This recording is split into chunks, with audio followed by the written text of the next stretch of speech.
Donil to lead us in prayer.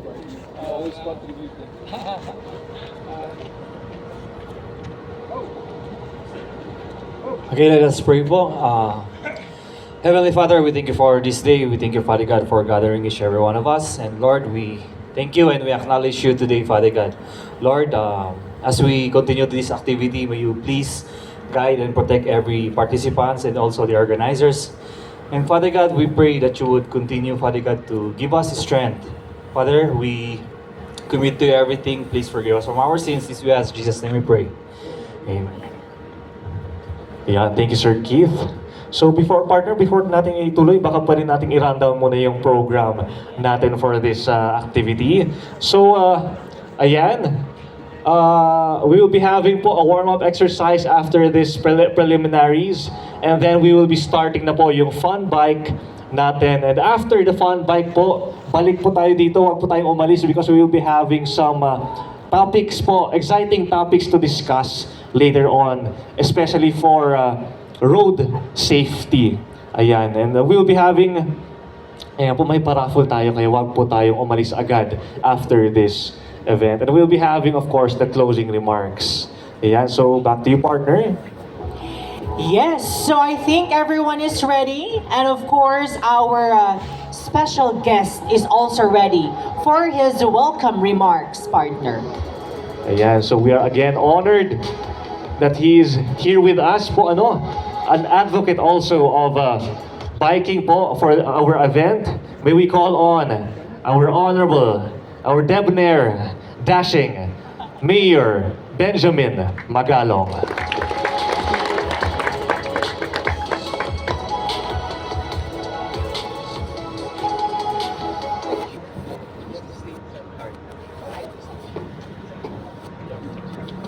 Magandang umaga sa inyo lahat. Binabanggit yung debonair, tinitingnan ko sino kaya yun. Dashing. Anyway, first of all, I would like to thank yung Department of Health dahil sa kanilang initiative, Ganda nung yung binigay sa atin na uniforme, di ba? Para tayo naka-vitamin C lahat, orange. Medyo maasim ng konti, pero okay. No, this is really, I like it. Ako, gusto ko yung color, no? Gusto ko yung color, and thank you for giving me a double XL. Buti na lang pinalitan. Well, anyway, para ako nakakumot kanina. Thank you very much. Well, you should understand yung significance nitong event na to. Napakaganda nung kanilang team, Mayat nga Road, that pedal towards healthy habits. Aside from the fact na itong biking natin is good for the environment.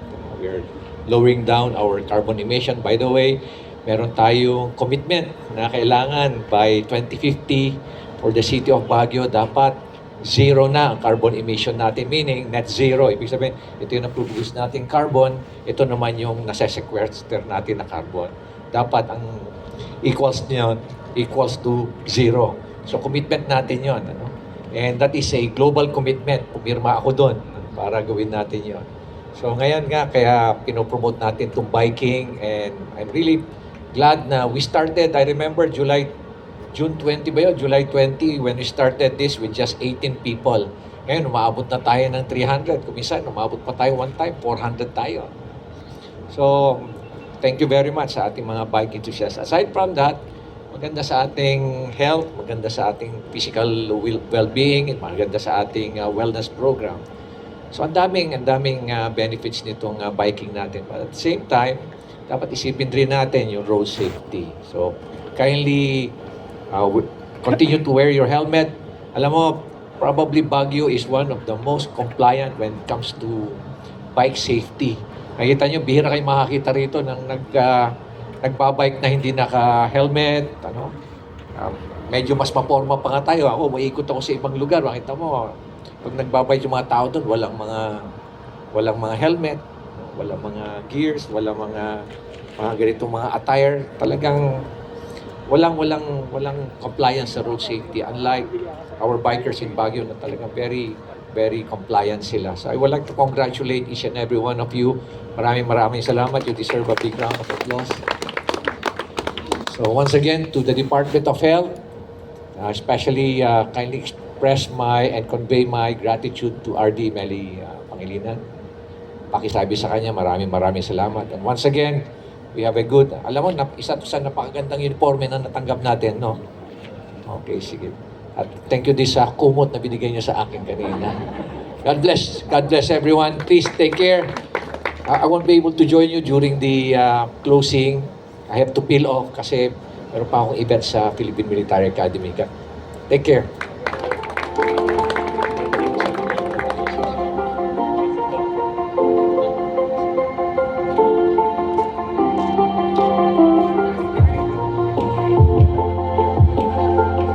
Siyempre, picture po muna, Mayor.